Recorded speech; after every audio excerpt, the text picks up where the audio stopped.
In a world where nerds rule, but true entertainment is rare.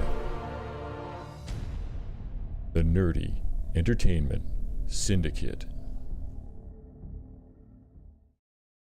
What's up, nerds? Welcome to an episode of Nerdy Entertainment Syndicate, the videocast episode.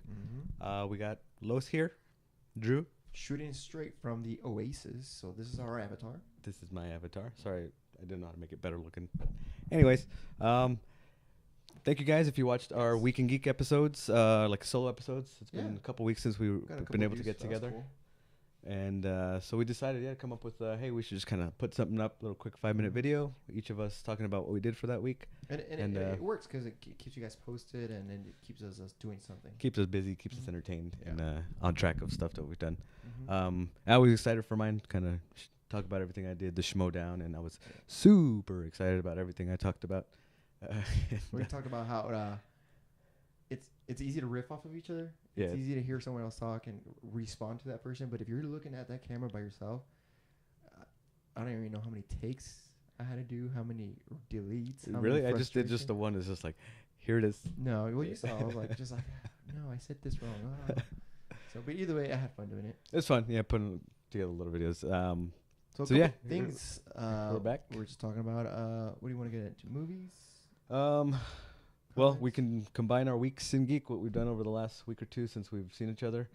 My big news was I went to WonderCon. Oh, how was that? How was that? I wish I could have gone. Was one of my favorite convention weekends I've ever had. I did Friday, Saturday. I thought you had a 3-day pass, though. I did buy a 3-day pass, but for some reason I didn't put in for the Sunday off, and it just whatever. But yeah, just the 2 days was probably the best week, one of the best convention weekends I ever had. Did you see any new artists that you're like, ooh, he can do something for us? Anything like that? Anything that wowed you? Yeah, as far as like on the artist alley, met a bunch of cool new artists. One of the things that made it such a blast for me is meeting the new people, meeting new artists and new people there. Getting a little personal. We don't really get too deep in here, but I personally sometimes don't feel like I fit in anywhere. We have our geekiness and stuff, but I still kind of do my own solo thing every once in a while. But going to convention and just being amongst the crowd of just the nerds that are so into things as much as I'm into things, and being able to bump into somebody that I've seen before, an artist, a writer or something, and they remember me, it's just like, that's a trip. You go to so many conventions, you meet so many people throughout an entire year. You remember me? That's cool. That's kind of like, that adds to my, like, just how much I love being in that environment. That's cool, man. Artists and writers and stuff. Bumped into the guy who did our logo. Richard Garcia, great time. Bumped into him, chatting. I haven't seen him in about a year. He hasn't been to the last couple conventions. It was great catching up with him, man. Having a good time talking. I was like sitting back there at the booth with him and just chatting. He even invited us down to his place to like go grab food, get something to eat, and he works for Funko, so he would take us down to like the studio. Get in touch with him, and we want to do that. So yeah, so that'd be a good time. We might hook up with you, Richard, sometime soon. Awesome. Just the panels, the new artists, and the new T-shirts and stuff, and spending money, and I just had a great time. I saw the theme though; it was Wonder Woman theme. I saw a lot of your posters and prints you bought. Yeah, I've been spending a lot more money on Wonder Woman over the last year or so. Just kind of random. I don't know why. But yeah, you saw the black and white one. That guy, artist Corey Smith, he does it all by number 2 pencil. All that art is by number 2 pencil. The prints, he has them laid out, and what he does, he colors in like the eyes, colored pencil. He colors in the eyes for free, but anything else you want on the poster colored in, he'll charge you more for it. But it ends up looking like really just like, he says it's like a tattoo on paper. Because he even says that next time I'm at a convention, if you can bring that in, if you want something else colored in, I'll color it in and stuff. But a lot of that artwork is amazing. Check out Corey Smith on Instagram. A lot of his artwork is really cool. He was a new artist that I bumped into, chatted with. He was cool. On the description of the video. So that was cool. Yeah. We could link all these. Actually, we can post some of those pictures that I posted of the prints that I bought, like mostly kind of Wonder Woman up here. There you go. We'll link their Instagrams and stuff down below. You can check out their art. Any big news revealed at that con? Nah, they mostly hold it for San Diego Comic-Con. People were expecting an Aquaman trailer at this one. Saturday was awesome because Saturday was the main day I wanted to cosplay? do the panels and cosplay also. But Saturday was my panel day. The first one, I got to see the full Batman Ninja, How was it? the animated. Freaking bonkers. I loved Was it. English dub? It was English dubbed. Dubbed? It was English dubbed, and I'm looking forward to buying it so I can watch it in the original Japanese. And you know me, 'Cause- I'm a big anime fan. Yeah.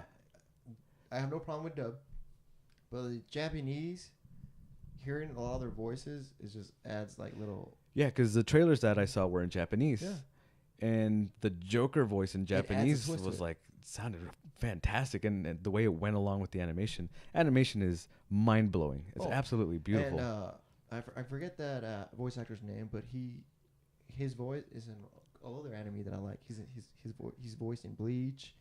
He's also voiced in One Piece. So that Joker voice. A big deal about this animation is it's done by like legendary anime animators, a legendary anime director, legendary anime in-house Japanese stuff. Yeah, legendary voice actors and music composers for like a history, a lineage That's of cool. like. The Western getting out there, man. But the movie was freaking awesome. Mm-hmm. Simple story. He travels back in time. You know, I don't want to spoil anything, but like you see it in the trailer. He travels back in time. There's a Lord Joker kind of takes over feudal Japan, and Batman has to kind of be Batman, beat the Joker, and travel back to present times. But yeah, animation's amazing. Music is great. It's funny, and then like there's so many moments where, and then watching it in the auditorium because it was a full auditorium full of people. Just the reactions of like when things just went anime bonkers was freaking amazing. Just so funny, and so I don't watch animes, but I see like references to this and that, and there's giant mechs and a giant Batman, and it's like, what is going on? But it was awesome, dude. You can't tell me more. Comes out on digital, April 24th and May 6th on Blu-ray. I'm definitely gonna get it on Blu-ray for sure. Oh, I'm getting it on Blu-ray too now. There's a sequence in the movie like where it changes animation style. It's beautiful, like water painting. It looks amazing. I can't wait. So that was one big highlight. Following that was the WB panel, which was I guess rumored, or that's why people suspected an Aquaman trailer to be released, but it was Ready Player One related. We just saw Ready Player One. Yes, excellent That's movie. one of the movies I've been waiting for since I've heard it was going to be made. Yeah. But it was a panel. The moderator, named Scott Mans, he's in this movie trivia schmodown that I'm into, so it was cool seeing him. I was like, oh, cool, he's doing the panel. And I didn't know what to expect. The cast came out. Ty Sheridan, Olivia Cook, Ben Mendelsohn, the writer Ernest Cline, Zach Penn, Ernest Cline showed up? Ernest Did Cline he was say there. anything about the part 2? Not much. He didn't mention anything about part 2, but I was kind of like in awe. I was like, oh my god, I didn't expect them to be here. To see the cast come out, and they did like a little half-hour panel. It was awesome. And then I went up to the floor, but that was cool. That was a complete surprise for me to see the cast.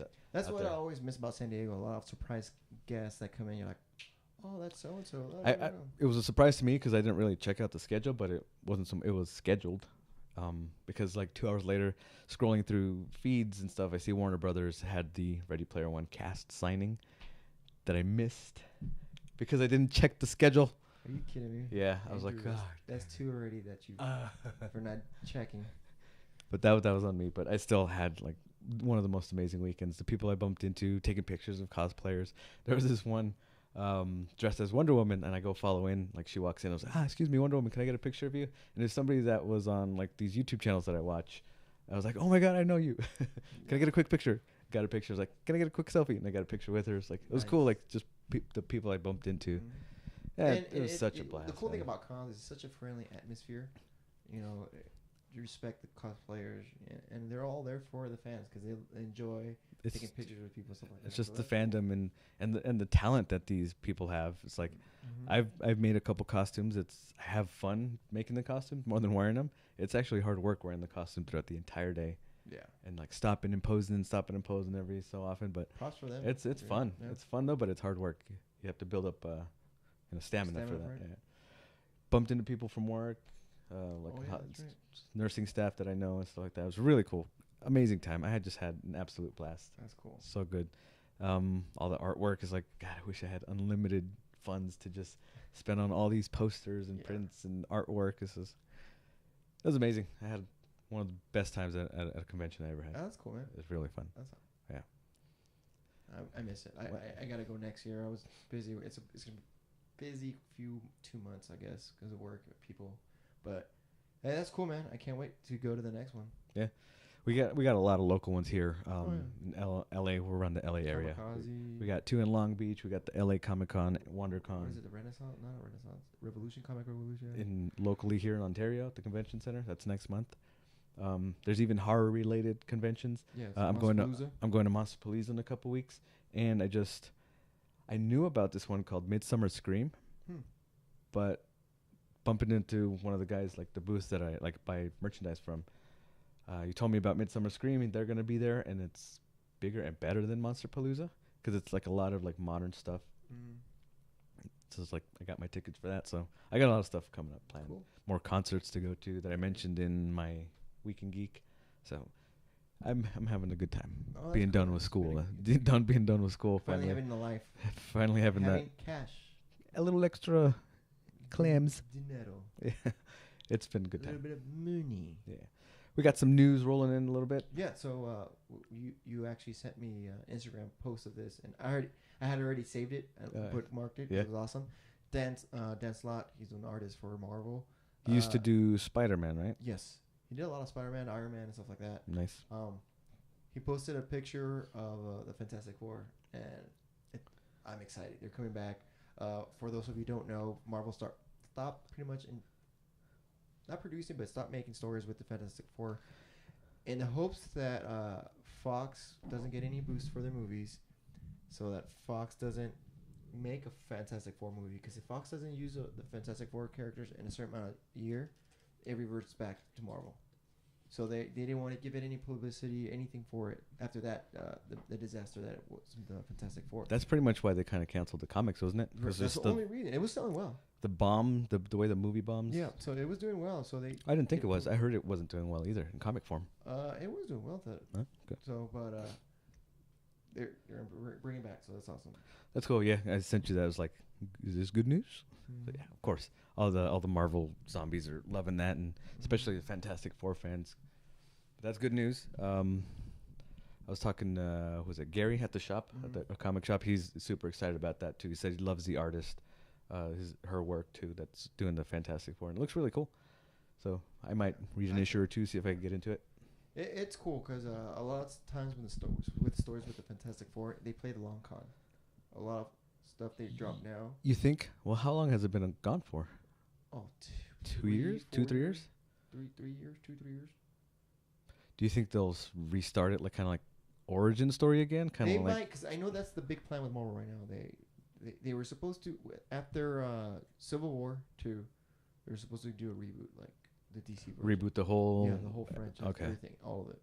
But they didn't, so it was kind of like a soft rebranding, which a lot of people weren't big fans. It's like, I'll be one of the say I wasn't a big fan of a lot of the stories that they were writing.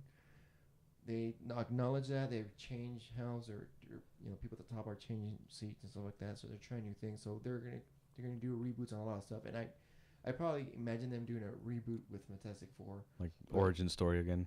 Yeah, they might do like a 2-page origin story, and then just here they are now. Not they start all over now, but yeah, that's cool. So I honestly think they're gonna take a page from DC. I actually look forward to hearing what you think about that once it comes out. I don't even. Do you remember what the date? Or nothing on the dates that I've read so far. Okay, cool. I'm pretty sure, comicbook.com or Newsarama will have some more information on that.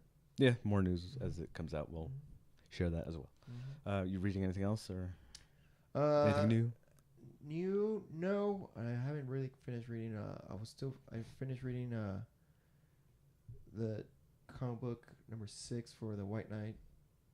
Okay, yeah, that one I'm saving until it builds up. Okay, so I won't say anything. I won't say much more. I've only read the first issue. Now, and it's like, I can't wait, so I'll just let them build up. Isn't that such amazing artwork? Yeah, he's one of my favorite artists. I first saw his work on American Vampire, which again, if you've been watching for a while, that's one of my favorite comics of all time, American Vampire by Scott Snyder. He started with Raphael Albuquerque, who's the guy doing the artwork for The White Knight. Mm-hmm. It's very, I don't know how to describe art, but I like his style. It is. It's very sharp. There's a lot of sharp edges. A lot of sharp edges. Yeah. Yes. It was really cool. I love cool. his Well artwork. done, and it's an awesome story, and it kind of brings back the old DC when they used to do this a lot. They do miniseries. Elseworlds. Yeah, pretty much miniseries that took place somewhere else. You know, the Marvel's version of What If. Just they had a ton of those, and I'm glad they're bringing it back. So that's cool, man. Good job on DC. Yeah, a big fan of this guy's artwork. Mm-hmm. He's one of his first kind of solo produced and written and drawn. It's like this thing called Punk Rock Jesus, which I've had recommended to me. I haven't gotten around to it. Mm-hmm. Fell in love with his artwork when I first saw it with American Vampire, and then because I follow him on the social medias, and he started releasing like, hey, I'm writing my own Batman story, got from DC approved and stuff, and yeah, just hearing more and more of it and seeing the little panels he's been sneak peeks. It's like, yeah, it's like I'm totally on board with the story arc, but I'm just letting it build up till it finishes. Mm-hmm. 'Cause speaking of, I just the Batman Metal storyline just wrapped up this last Wednesday. Picked up my pull, so like I got them ready. As soon as I head home, I'm gonna probably finish those up. I have them all. The tie-ins too, or yes, I just gotta reread it all over again. Yeah, I got the tie-ins. I think how do you recommend reading it? Do you recommend maybe the 6 main issues, then the tie-ins, or no, fill the tie-ins in as you go with between issues? Fill the tie-ins first. Okay. Oh, wait, not first. Fill the tie-ins as it pertains to the miniseries chronography. Okay. Because it's not necessary. It's done well where the tie-ins aren't. It's not necessary, but it's there to be like, oh, so this was this person was doing when this was going on. Yeah, because I guess it enhances the story because like a couple characters from the main storyline kind of branch off, so there's the tie-ins of their stuff. Mm-hmm. So yeah, I'll look up I guess the sequence of how to from beginning to end with the tie-ins. So yeah, so that I'm looking forward to Batman Metal to finish that up. Mm-hmm. I'm still storing the Doomsday Clock to kind of like read that all in one that's sitting. gonna be That'll be a while because they come out like every 2 months on those. And there's 12. Eesh, yeah, it'll be a while. So not only that, I saw Annihilation.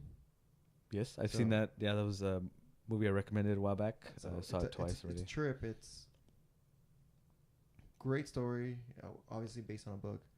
And I got the series of books too that I started reading. It's completely different from what the book goes into. But either way, the movie itself is really good, and it raises a lot of questions. The ending is kind of vague, but it's there. It's very ambiguous. It's like ambiguous, but it doesn't do anything to confuse you. It's like it is what it is. You know what I mean? was confused the first time I saw it. That's why I had to see it a second time around, and I was I'll able to put a little more pieces in. Okay, because in the movie, spoiler alert here, guys. Oh, you want a spoiler? Because it's still fresh. Nah, I don't think it's even in theaters anymore, or very slightly. Is it? Yeah. So okay, I'll spoil it. Bit of a controversy with this movie. So at the ending, we have what's her face? Natalie Portman. And what's the guy's name? Oscar Wilde. Not Oscar. Not Wilde. Anyways, Poe Dameron. There you go. Poe. We got Poe. So we got Natalie and Poe. Oscar Isaacs. Oh, there you go. Oscar Isaacs. So movie trivia show. Natalie and Oscar put me on. Finally get to meet each other, and well, they're husband and wife. Correct. They're husband and wife. Oscar Isaacs goes off to this mission in the Shimmer of this Area X that's like very mysterious. Nobody ever comes out of that Shimmer area. He mysteriously makes his way back home, ends up being sick. So she's like, I got to find out what mission, like what's this mission all about? Right. So then she's like a scientist. Scientist deals with like cellular biology. Biologist. She volunteers to go with an exploratory group of females because they all be sending males. Not females, scientists. A point made in the movie, which I really like. It's not a big deal that it's females; they're scientists. I remember in the movie, I remember saying it's because they keep sending men, so they're going to send females. In the book, it says scientists. But I like how in the movie they make a point of it. Like Natalie Portman is like, "You guys are going in too?" It's like all females, and then one of them kind of, "We're scientists." Like, it's just kind of like social, kind of like topic. So of course, social justice. I like how that's a big deal. So they do that. They go in the Shimmer. A lot of trippy stuff happen. Time disorientation. Just fatigue. People's biology starts to change. You know, There's elements of sci-fi. There's elements of horror. The That tree horror people, section was like the tree people. the bear. Yeah. That was badass. I love that sequence. The plant people, tree people, and then it gets like really trippy sci-fi at the end. It's like, it's an alien story. It's like science fiction. But yeah, there was some controversy with this movie because Paramount didn't want to release it because they thought it was too cerebral, to like people wouldn't understand it. So they actually sold the international rights to Netflix. So overseas, so overseas nobody got it in theaters other than North America, and just a limited run in selected, not like a nationwide release. No wonder I saw the Netflix logo. Yeah, so there was a bit of a controversy with that, like Paramount. Same thing with the Cloverfield paradox. Did you watch that? Yeah, but they bought that. They bought the what is it? Distribution rights. Because Paramount's like, we don't really have a good movie on our hands. We're not going to make money off of this in theaters. Well, let's give it to Netflix. And they sold it. It was a trip. I enjoyed it to a certain point. But yeah, it's like I was expecting a little more with the Cloverfield brand because I really liked the 10 Cloverfield Lane. It was more of an explanatory, possible what would happen instead of that felt a little forced. Yeah, the ending of that, like how they connected it to the Cloverfield monster from the first one, because the first trailer we saw was during the Super Bowl, and it's like, hey, here's Cloverfield Paradox. It's going to be released on Netflix after the game. So watching that, and it said it's going to have the questions answered about Cloverfield. And it did at the very last 2-3 minutes of it, but it felt so forced in there. It's like, it really doesn't make sense. No. They just threw it in there, but like that's where it kind of fell flat to me, that Cloverfield Paradox. But other than that, I heard it's very Event Horizon-y. What? That Cloverfield Paradox is like very much like Event Horizon. I haven't seen that movie, actually. You haven't? No. But I actually have it saved in like my queue to You need watch to watch Event Horizon. So yeah, it is, but it's a good, either way, it's an enjoyable movie. If I were supposed to rate it 1 out of 5, 2.5, 3. Yeah, I'd give it about an average also. Like enough where I'm like, yeah, I'll watch it. Yeah, especially being on Netflix, it's like, yeah, you can watch it for a night. See what you There's a lot of movies on Netflix. I'm like, yeah, I'll watch it. No, I'm not watching this anymore. That was enough for me. Like, yeah, I'll watch it. You finished it, yeah. Anyways, what you were talking about also New Mutants and more news with the movie news from Fox. So what was the Dark Phoenix story, or what is it? What are they calling it? That's all I remember. It was Dark Phoenix saga. Dark Phoenix. Yeah. Yes. So it got pushed back. Did you see the reason why? It's just because they're trying to make. Well, originally New Mutants was supposed to come out, I think, this weekend, and it got pushed back until 2019. So there's all this stuff about their.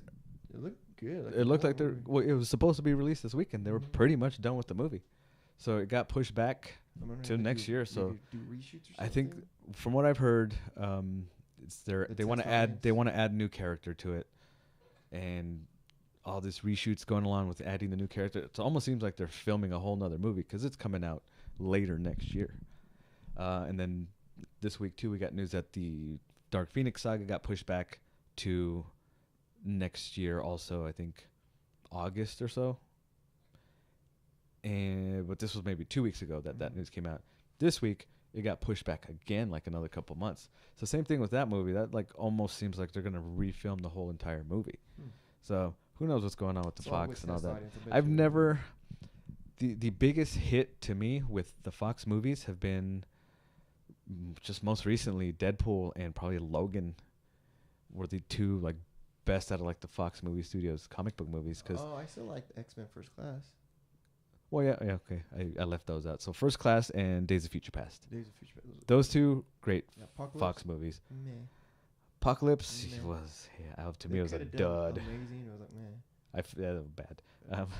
And then Logan and Deadpool. I mean, I would still say like the original X-Men trilogy. Yep. Were decent movies, 1 and 2. They were good because they were the one introduced us to this world. They kickstarted everything. They get credit for kind of starting the new age of comic book movies that were in the Renaissance. Movies, and you've heard us before. Fox is not the only studio that's done that. Marvel's done it. DC's done it, pushing back. So time will tell. Not as noticeable as what Fox has done, especially DC has slated off movies. Remember, Green Lantern was in 2018. Well, you mentioned Marvel. Marvel's got their game down locked. So if there's any fudging with things, it's Avengers. Let's give it to them a week earlier. Inhumans It's was a fudging. Inhumans got turned into a nasty TV Yes. debacle, So but that's that. but that was Marvel TV side. That wasn't Marvel King Marvel. It's all over under there. Marvel Studios. Not necessarily, because the Netflix stuff isn't touched by Kevin Feige, the Lord and Savior Kevin Feige. He's got control of all that movie universe. I heard DC's trying to get Feige over. Really? I haven't heard anything about that. But yeah, it hasn't been as noticeable as Mustache Gate or with this Fox business of moving a year back, a whole year to a year and a half. That sounds bad. Yeah. So I don't think it has anything to do with the almost Disney merger, because that's really just kind of... No, that was a smooth transition thing. It's not even official. They're not merged. Nothing's yet. So it was just that big week of like, oh, Disney's going to buy Fox. Because the government, the U.S. government has to... yeah, from that point on that we got the news, there was still a year and a half before this deal was solid and official. It's the U.S. government needs to make sure they're not going to hold a monopoly. Yeah, it's got to go through committees and stuff about... So that's the big holdup on that end. But we've heard nothing about it since then. Yeah. But my gripe was like, Fanboy Nation just lost their minds. Oh, we're gonna get X-Men, Avengers crossovers now. It's like, no, the ink is not dried up on the contract. There's contracts negotiation, but people lost their minds over this. Well, because it gives you the possibilities of what could be there. So yeah, but just I was relax. I was just like, but anyways, yeah. So all right. Anything else? What else we got? We got the new Deadpool trailer came out. Oh, that was cool. They're like the official full Deadpool trailer where we see kind of like story related. Right. We get to see Cable, how he looks with his arm and using it and fighting Wade. The full CG done like that. We got that earlier trailer with the teaser trailer with the green arm. With the CG's not done yet. It's not like we're trying to cover up a mustache and then he does the little Toy Story bit, and like that was really cool. I love the Deadpool like marketing because it's like they have fun with it.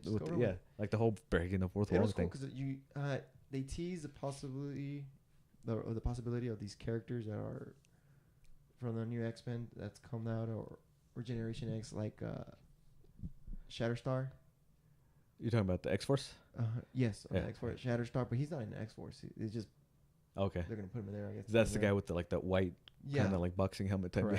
Yeah. So, from what I recall from him, I could be wrong, but I'm pretty sure he comes from the Mojo world, and he is also a time traveler. I don't know anything about those characters. They're like OG Liefeld characters, aren't they? Scott Summers is his dad. And I don't remember who his mom is. It might be Jean. Like, it's like a different world. So he's like brothers with Cable, or what? Kind of situation, yeah. So. But either way, trailer was fun. Trailer looks funny. Has a cab driver again. Dopinder. Ranjit Dopinder. Yeah. Vanessa's in it. It's got new characters. It's Domino. We got Cable. It looks like the action's ramped up, but it looks fun. And it's what you would expect. So looking forward to that one. Mm-hmm. What else? What else did we talk about? What else? What are the news? Let's see. I haven't seen any new TV shows. Did you watch Krypton? No, I haven't seen it. I watched the first episode. I think 2 weeks in, 3 weeks in. First episode was better than expected. Mm-hmm. But I don't see myself like kind of binging it or going fully through it because it's like so much TV already that I'm behind on. Maybe it's like The Shield. The Shield was the first few episodes. Like, man, I would say it's similar to that as far as like in quality and tone. The special effects, they did a really good with the special effects. Mm-hmm. The acting's good. Like they have a lot of good actors in it. The characters. But yeah, Superman's grandpa's got to prevent Krypton from blowing up. It's like, I don't see myself really getting into it. But I did like how we talked about our last episode was the reveal of Brainiac. Maybe I'll just tune in for that episode to see how it looks. I posted the clip of it on our Instagram page. That's all it is. The very last bit of the show. Yeah. I think he's included more in the second episode. I haven't heard about the third episode. But yeah, Krypton was released. It was a good quality show. Good job for sci-fi. Yeah. It doesn't look like they're older, cheesy special effects and stuff. It's really good. One thing that's cool about it is one of the actresses from Wonder Woman, like one of the main generals, is like she's one of the main characters in the show. I was like, oh, that's cool to see her. Oh. And speaking of which, Wonder Woman. Wonder Woman. Yes, we got some Wonder Woman news. We got some casting.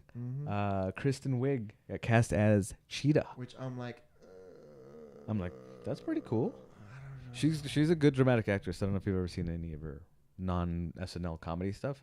She does a good job. Yes, but like she's not an Emily Blunt. We all thought the same with Gal Gadot. Is like her really Wonder Woman, and then we saw how that turned out. Yeah, but Kristen Wiig is like. We all thought, oh really, the gay cowboy from Brokeback Mountain, the Joker. She's like 50 years old. Nah, I think she'll do a good job. I mean, she's going to be helped out with CGI. I'm sure of it. I'm sure with physical trainer, she'll be active and sporty and be able to do the physical demands of it. So Kristen Wiig, that'll be cool. Unknown what version of the Cheetah she'll play. The only one I'm familiar with is Barbara Minerva. I guess the most modern version of her. I guess there's previous iterations. And it's going to be set place in the 80s during the Cold War.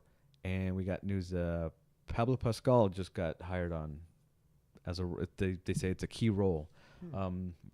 We weren't given a character name or anything, but Pablo Pascal, he was in Game of Thrones. He's been in Narcos. He was the cowboy guy in Kingsman Golden Circle. He's awesome, man. He's getting a lot of airtime. The Kingsman was the first time I'd seen him. So it was really? He's like awesome in Narcos. He was also in what other movie? It almost also seems like he plays the same character, like just hearing his voice. Really?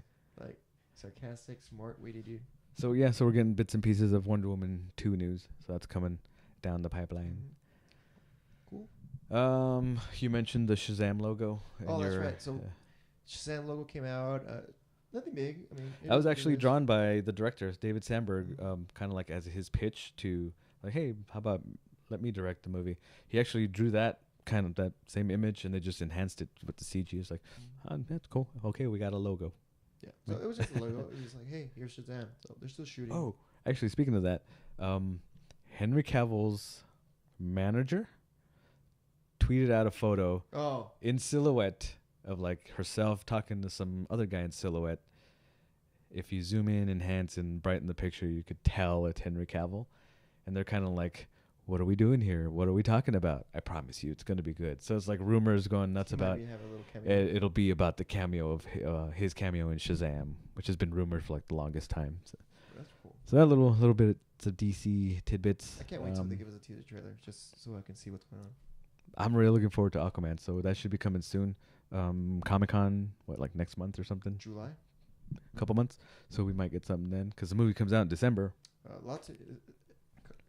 Comic-Con month is an awesome month. Yes. Yeah, that weekend, I'm glued to social media, like what news is coming out, DC, Warner Brothers, Marvel, and this and that. Yeah. So that's fun. But it's on my bucket list. I hope to make it next year. Yeah, for sure. Let's do that. All right, cool. For sure. We'll be coming to you live from San Diego Comic-Con. Yes. That'd be sick. That'd be awesome. Cool. What else? I'd just be a puddle of tears. You'd be watching me like, I'm here. But if you do it, honestly, you have to get the 4 or 5 days. The full. I'm telling you right now, you have to, because if you do one day, you will not enjoy it. And because you can't even get through a quarter of the floor. It's so overwhelming. And every person that I've told that to, that have only been able to do one day, they say you are correct. It's so overwhelming that it's sensory overload. It's just so many things that you cannot completely enjoy it because you going one place will sacrifice everything else. So, and I've been told like the massive amount of crowds is like you're just kind of like cattle, just like rustling up and down the aisles. You don't really. So yeah. So when I've gone the days, it was easy. I mean, you know how many things I've gotten signed by Jeff Johns, who's the head now of DC. He started as a writer and artist for Green Lantern, and Flash, and look where he's at now.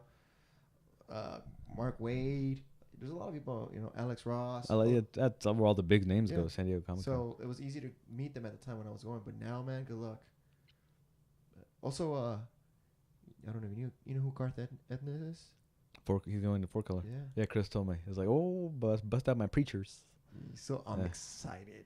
What else has he done? The Bad Boys. Oh, that you're a big fan of that, The Boys. He's also done. Oh, they're actually Jupiter. Aren't they making a movie, The Boys? Seth Rogen, remember? Yeah, that's right. Mm-hmm. He got the rights after doing. And I heard they recently cast somebody for it. Oh, the actress who did Katana, in Suicide Squad, she got hired on to The Boys. Oh, okay, I know who. Yeah. Perfect. Karen Fukuhara. Also, he also did a lot of Punisher stuff. Oh, nice. So Oh yeah, okay. That's he's a very gory guy. That one issue or the one volume of the Preacher that I've read is like bonkers. Yeah. So, yeah. So, that's anyways, another one. that's cool tidbit news for you guys there. I got nothing else from me. Yeah. Comic news, movie news were pretty much all And anything nearly else tapped we out. might get into detail. We'll do it in Our Week in Geek. But besides that, thank you guys for sticking around. Tomb Raider. Tomb Raider came out. Oh, I watched it. It was a decent movie. Talk It was it takes more in with the rebooted games that recently came out, like in 2013 or something. Kind of takes from there. It's Angelina Jolie's movies of the past. The Marvel Avengers posters. Oh, that's right. What they released 3 or 4 posters. Oh, color with all the characters on there. Really nice looking posters. It was like each poster was a color. It was like orange. No, it's like a yellow, purple, green, blue. Does that correspond with the stones? Yes, it does. Oh yeah, the purple stone. Each Guardians of the has Galaxy. a specific tone. Red was in Thor. The blue. It's blue, the Tesseract cube. And then it's yellow, the Soul Stone. And then we got the green. No, the yellow, the the Time Mind Stone. Stone. The green. Then we got the red. I'm gonna have to go through again because like me and Ray have this discussion like the last couple of weeks. Is like, isn't the blue one the Mind Stone? Because this isn't, or is that? No. So yellow is the Mind Stone. Yes, because he was in his staff. The Tesseract was always a cube. He never put the Tesseract on the scepter. That comes from the scepter. Remember when he snapped the scepter? Yeah. That's where it comes from. The scepter. Because he smashes the cube. Yeah. No, he smashes the scepter. He doesn't smash the cube. He smashes the scepter. I'm all out of whack with the stones storylines. It's the scepter. The scepter, and he's got the blue. The scepter color was like bluish. Though. Yeah. That's what probably is throwing you off. That's what Loki was always controlling people with, right? The Pokey Stick. The Loki Pokey Stick. That is the Mind Stone. Yeah. Think about it. He's controlling people's minds with it. Yeah. So it had like a blue tinge to it. So a lot of people thought that that's the Tesseract because there's a blue tinge to it. Okay. See, that's what threw me off. Yeah. So you're probably thinking the Mandela effect. You're thinking of one, but it's actually the other. Oh, so basically, because I haven't seen Avengers for a while, but so basically, because it opens up with Loki getting the Pokey Stick from Thanos. I believe so. In order to go get a Mind Stone, or what is he giving that for? No. He gives it to him to do his bidding, just to like do whatever needs to be done. Invade that world. So there's a stone in there, or not a stone in there? In the Pokey scepter, Stick. yes. That's the Mind Stone. It was the Mind Stone. Nobody knew it was a vessel. Nobody knew it was a containment. Okay, so why wouldn't he keep it? Why wouldn't he? Because he's trying to find out the other stone, so that he doesn't know where all the location is. He knows now. He needed help. So he's like, Loki, I'll let you borrow this. I'll go find the others. I'll come back and kill you for that. Well, basically, kind of. Like, hey, you're under my thumb and roll. Cool. Okay. I'm excited for that though. So, Infinity War. yes. Geek. And that's it. Thank you guys for joining Pretty us much. for our video podcast. All right. Thanks again for joining. Like, share, subscribe. See you guys. Adios, amigos. Bye.